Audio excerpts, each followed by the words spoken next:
할렐루야 샬롬 하고 함께 인사합니다. 할렐루야 샬롬 샬롬 샬롬 샬롬 샬롬. 하나님 사랑합니다. 여러분 주 안에서 사랑합니다. 오늘 마가복음 4장 1절에서 9절 씨 뿌리는 교육 너무 잘하시는 말씀이죠. 옥토밭에 떨어지는 귀한 씨앗들 되시기 바랍니다. 오늘 사순 14일째 되는 날, 두 주일 됐네요. 그리고 오늘 139편 엊그제 우리 함께 나눴던 말씀 다시 한번 너무 귀하고 좋아서 하나님이 나를 아시나이다 라는 제목으로 함께 우리 합독했습니다. 야훼여 주께서 나를 살펴보셨으므로 나를 아시나이다. 이렇게 다윗이 지은 시죠. 고백하고 있습니다. 다윗은 먼저 자신이 체험한 하나님의 속성을 노래하고 있죠. 이 말씀 부활하신 하나님, 전지전능하신 하나님, 무소부지하신 하나님께서 내가 만들어지는 그 전부터도 내가 안고 일어섬도 다 알고 계셨다. 나의 생각을 밝히 아시오니 2절에서 4절이죠. 나의 모든 길과 눕는 것을 살펴보셨으므로 나의 모든 행위를 익히 아시오니 야훼여 내 혀의 말을 알지 못하시는 것이 하나도 없으십니다. 그렇죠. 내가 알지 못하는 것까지도 우리 무의식 세계는 몰라요. 그런데 하나님은 그것까지도 내 미래도 내가 지어지기 전부터 지어질 것을 알고 계시는 하나님, 내 생각조차도 입을 뻥긋하지 않았는데도 내 안에 있는 내 생각도 다 알고 계신다. 그리고 13, 14절에 하나님을 어떤 분으로 노래하고 있나 우리 볼까요? 주께서 내 내장을 지으시며 나의 모태에서 나를 만드셨나이다. 내가 주께 감사함은 나를 지으심이 심히 기묘하시라. 주께서 하시는 일이 기이함을 내 영혼이 잘 아나이다.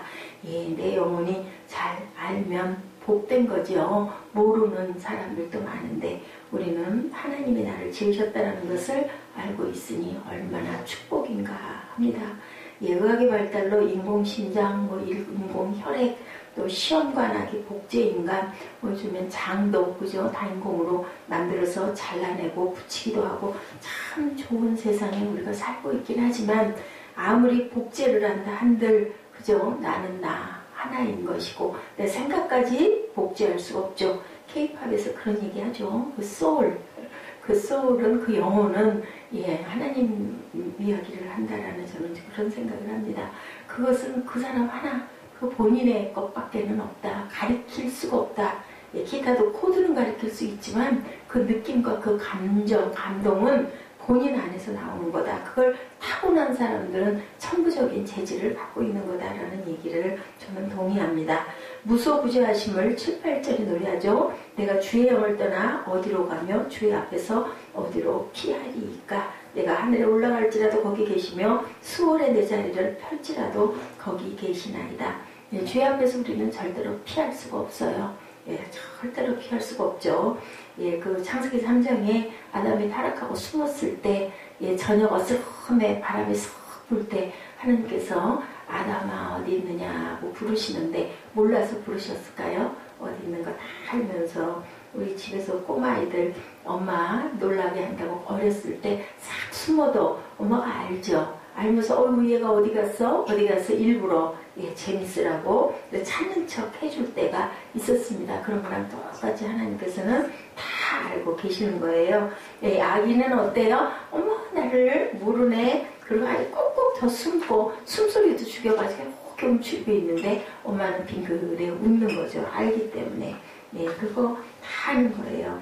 이렇게 하나님께서는 무소부지하시는데 인도하시고 보호하시고 감찰하신다. 우리와 함께 하시면서 여러 가지로 역사를 행하시는 하나님에 대해서 세 개로 인도, 보호, 감찰. 먼저 인도하신다. 무소부지하신 하나님 우리 인생길을 인도해 주신다고 9절, 10절에 이렇게 나타나 있습니다. 내가 너무 우리가 귀하게 여기는 말씀이에요. 새벽 날들을 치며 바다 끝에 가서 거기 거주할지라도 거기서도 주의 손이 인도하시며 비유법이죠. 새벽에 동력에 해가 떠오를 때 햇살이 강렬합니다. 그 빛이 빠른 속도로 가는 것처럼 아무리 빨리 바다 끝으로 가버린다 해도 하나님은 이미 그것에 계시고 그의 손으로 나를 인도하고 계신다. 전에 그런 선전이 있었어요. 내 손 안에 있나이다. 광동제약 무슨 쌍화탕인가 할 때 제가 참 굉장히 오래된 건데 그 기억이 아주 선명해요. 손바닥 안에 삼장법사 안에 손오공이 있다라고 얘기를 하는 것처럼 하나님의 우주 창조하신 모든 그 세계 속에 있는 것들은 하나님 손 안에 있을 수밖에 없죠. 우리가 아무리 도망가도 아무리 멀리 간다고 길을 쓰고 달려가 봤댔자 결국은 하나님 손을 벗어날 수가 없다. 12절에 또한 말씀합니다. 뭐라고 말씀하세요? 주에게서는 흑암이 숨기지 못하며 밤이 낮과 같이 비추이나니 주에게는 흑암과 빛이 같음이니이다. 하나님께서는 깜깜한 거든 빛이든 왜냐하면 다 꿰뚫고 보시기 때문에 우리는 깜깜하면 안 보이잖아요. 근데 하나님 눈에는 다 보인다. 빛이 있으나 깜깜한 흑암이나 하나님 눈에는 절대로 피할 수 있는 게 없다. 하나님 자신이 빛이시기 때문에 어둠 속에서도 다 찾아낼 수 있다는 거죠. 군대에 사용하는 장비 중에 야간 투시경이라는 것이 있는데 야간 사격이나 수색할 때 사용한 것으로 어둠 속에서도 신기한 사물을 다 볼 수가 있는 그런 것들이 있다고 해요. 하나님은 야간 투시경보다 훨씬 더 정확하게 확실하게 복된 길로 깜깜한 우리의 길도 인도해 주신다. 그러니까 하나님 꽁무니만 딱 따라가면 그죠? 절대로 잘못될 길은 하나도 없다. 우리가 항상 있는 길, 인생길이 산탄대로는 아니지만 힘들고 어려운 길을 가야 하지만 그 이유는 어제 제가 말씀드렸던 것 같아요. 하나는 죄악 때문이고 하나는 우리를 연단하셔서 단단하게 만드시려는 두 가지의 뜻이 있다. 우리는 늘 죄짓고 살아요. 마음으로도 그죠? 누가 조금만 모르는 채 하도 막 마음에 시험이 들잖아요. 왜 나를 모르는 채 할까? 도대체 뭐 때문일까? 그래서 나도 좀 마음이 썰렁하고 기분이 안 좋아지는 이 모든 것. 내가 먼저 친절하게 상냥하게 가서 손 내밀고 웃으면서 얘기를 시킬 수도 있는데 그게 잘 되지를 않고 마음에 불만스러운 마음이 드는 거, 이것도 우리 마음이 깨끗지가 못한 거죠. 탈북자 피아니스트 김철웅 교수, 한 세대 교수의 간증입니다. 북한에서 당 간부자재로 아주 뽑힌 사람이에요. 8살에 그저 뽑혀서 평양음대에서 피아니스트 훈련을 받았다고 합니다. 대학 졸업 후에 러시아 유학을 갔어요. 유학 시절 한 카페에서 음악을 들은 게 인생의 전환점이 됐다고 해요. 저도 참 좋아하는 곡인데 여러분들도 아마 좋아하시는 좀 지나간 좀 오래된 곡인데 재즈 피아노 리차드 클라인만의 가을의 속삭임 아시죠? 청춘의 마음을 그만 흔들어 놓고 말았어요. 이 김철웅 교수가 러시아에서 유학을 마친 후 북한에 들어와서 음악의 재학을 받기 시작해요. 북한에서는 19세기 이전 곡들만 연주하라고 한다고 합니다. 19세기 이후 곡들은 문제가 엄청 있다, 불순하다, 그러니까 하면 안 된다. 근데 고민 끝에 중국으로 탈북을 결행하고 여러 가지로 굉장히 어려웠는데 피아노를 칠 수 없는 게 가장 큰 고통이었다고 합니다. 북한에서 그 리차드 클라드먼의 가을의 속삭임을 연주함으로 심할서를 쓰고 쫓겨나게 됐죠. 그런데 북한에 있을 때 극동방송을 들을 때 교회에 가면 피아노를 칠 수 있겠구나. 왜냐면 교회에 피아노 반주자가 있잖아요. 그걸 보고는 그 선망을 하게 돼서 그래서 교회를 찾아가게 돼요. 그래서 선교사를 만납니다. 이건 중국에 피해가 있을 때 얘기예요. 도중에 탈출을 하고 잡히고 계속 한국으로 오려고 시도를 하다가 그만 아주 수상한에게 뽕빡 잡혀가지고는 할 수 없이 끌려가게 됐어요. 수사를 받게 됩니다. 여러 번을 도망을 가다가 피하다가 붙잡힌 거예요. 그랬는데 딱 그 수사관이 이 사람을 알아보고 너 아무개 맞지? 평양음대 출신 맞지? 네 아버지 이름이 누구지? 하고 탁 묻는 거예요. 어떻게 해요? 얘기할 수밖에 없죠. 그리고 이제 속으로 이제 나는 죽었구나 라고 생각을 했대요. 근데요, 수사관이 자기가 내가 최근에 전고 났다, 네 아버지 후배다, 내가 은혜를 많이 입었다 그러시면서 풀어줬다 그래요. 죽을 고비였는데 그만 풀어준 거죠. 하나님의 역사하신 겁니다. 그래서 결국은 한국으로 오게 되고 서울대 음대대학원에서 공부하고 현재 한 세대 교수가 되어 있는 분이에요. 정말 이간중은 특별한 사람의 특별한 케이스인데요. 그런 일들이 그 기적이 우리들이 몰라서 그런 거지 여러 군데서 많이 일어나고 있다라는 거죠. 또한 보호하신 하나님, 예, 이것이 뭐예요? 전능하신 하나님께서 무소부재하시고 어느 곳에나 함께 계신 하나님은 또 우리를 보호해 주신다.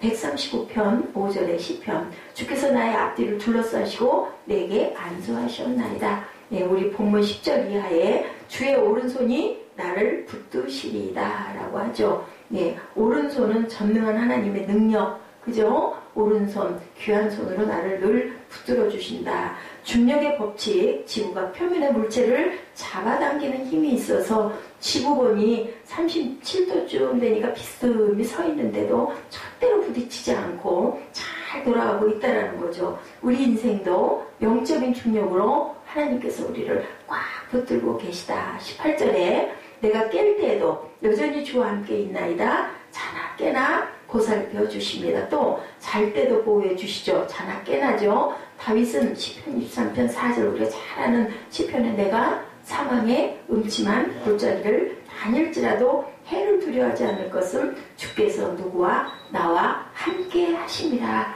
주의 지팡이와 막대기가 나를 안위하신다. 목자가 양을 돌보듯 보호해 주심으로 사망의 음침한 골짜기를 통과하는 것처럼 위험한 상황에서도 내가 안전할 수 있다. 아까 우리 김철웅 교수 얘기도 정말 얼마나 가슴이 서늘하고 이제 죽었구나 하고 저 모든 걸 다 포기했더니 하나님께서 극적으로 그렇게 해서 살려주시는 거죠. 우리 인생이 전쟁터와 같아요. 경쟁도 심하고 사건 사고도 너무너무 많고, 그죠? 차 사고 나는 건 뭐 비일비재. 그 사람이 아침에 일어날 때 내가 차 사고가 날 거야 라는 생각을 한 사람은 아무도 없을 건데, 그리고 그냥 그죠? 너무 심하게 다치게 되면 불구가 되기도 하고 죽기도 하고, 한치 앞을 우리는 모르고 살아요. 어떻게 보면 정말 폭탄을 짊어지고 다니는 거와 똑같다. 자동차가 정말 없어서는 안 될 그런 귀한 문명의 이기이고 우리의 발의 수단이기도 하지만 어떻게 보면 생명을 걸고 다니는 것이죠. 내가 아무리 방어운전을 해도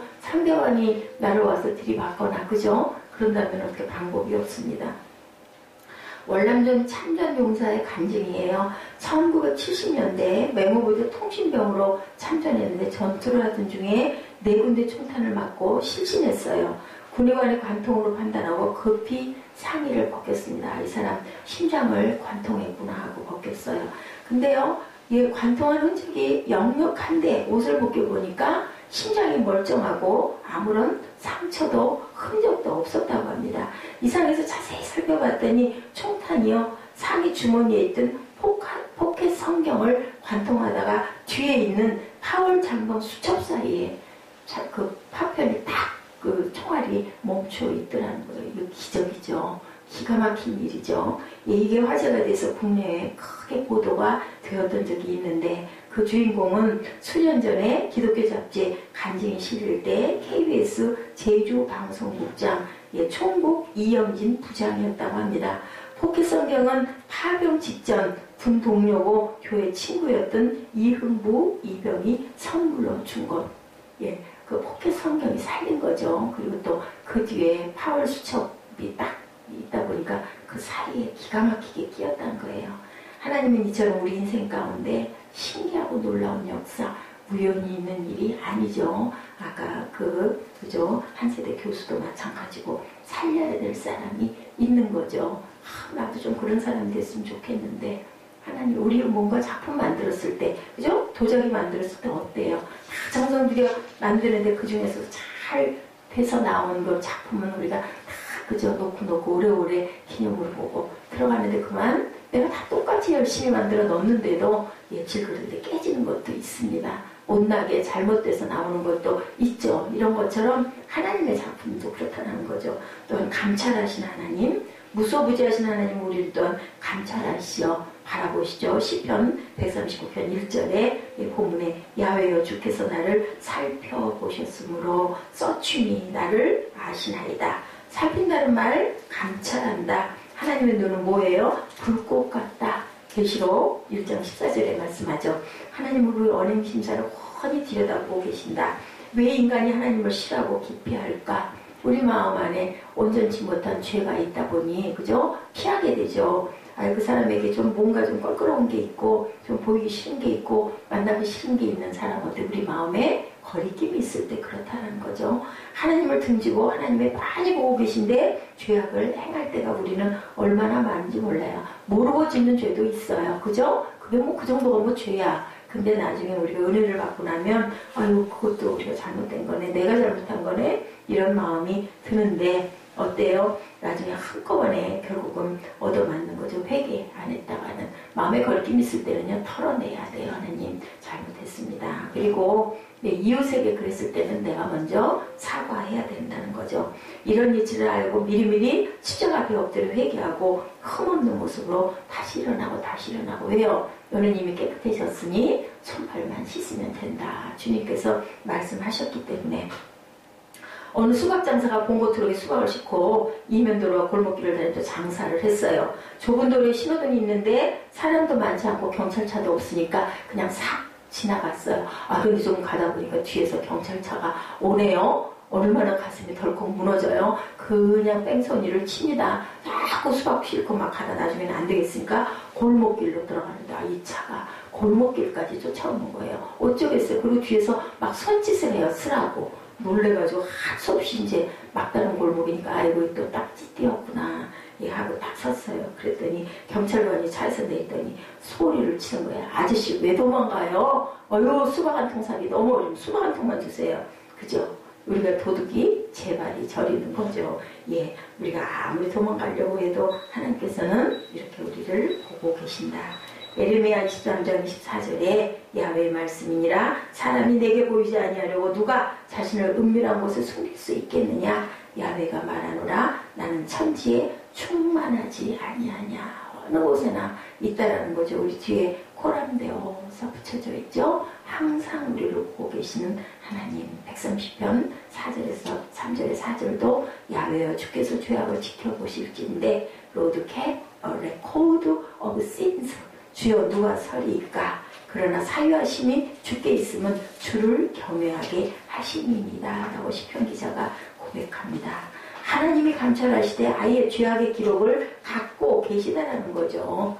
그리고 참고 기다려주실 분 결국은 회개하지 아니하면 어떤 하나님이기 때문에 공의의 하나님이기 때문에 우리는 매를 맞을 수밖에 없다. 왜? 하나님의 자녀이니까 그런 거죠. 다윗도 그랬죠. 완전한 사람은 어디에도 없습니다. 결국은 그렇게 회개를 잘해서 성군 다윗이라는 칭호를 얻죠.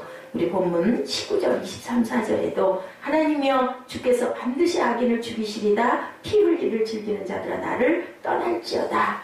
하나님이 나를 어떻게 하고서 주니 살피고 내 마음을 아시며 나를 시험하사 내 뜻을 아옵소서. 내게 무슨 악한 행위가 있나 보시고 나를 영원한 길로 인도하옵소서. 다윗은 하나님 앞에 꺼리낌이 없고 결백했고 감찰하신 하나님께 악한 자들을 심판해달라고 요구하는 거죠. 나는 이렇게 항상 잘못된 것은 회개합니다. 하나님 내 앞에 악한 자들이 있으면 그들을 심판해 주옵소서. 당당하게 요구할 수 있는 거죠. 하나님이 언제 어디서나 나를 보고 계심을 우리는 이렇게 의식해야 된다. 그렇다고 긴장하고 경직되라는 건 아니고 우리는 때때로 하나님을 까맣게 잊어버릴 때가 있지만 어때요? 항상 하나님을 생각하고 기억해야 된다.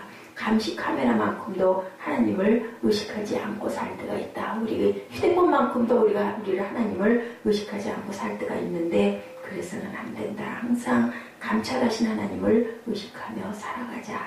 언제나 하나님 앞에 온전하게 잘못되면 언제나 늘 회개하고 자녀가 부모 앞에 그저 어린 날 맨날 잘못하잖아요. 보기에 그저 아이가 잘하는 거 웬만한 거 별로 없을 만큼 더 어리면 어릴수록 그죠? 뭔가 해놓고 막 뭉개고도 또 잘났다고 울고 그죠? 그런 아기를 어때요? 부모님은 늘 보살펴 주시고 닦아주시고 씻어주시고 조금씩 클 때 부모는 조금씩 훈련을 시켜요. 가서 해야지 이제는 안 돼.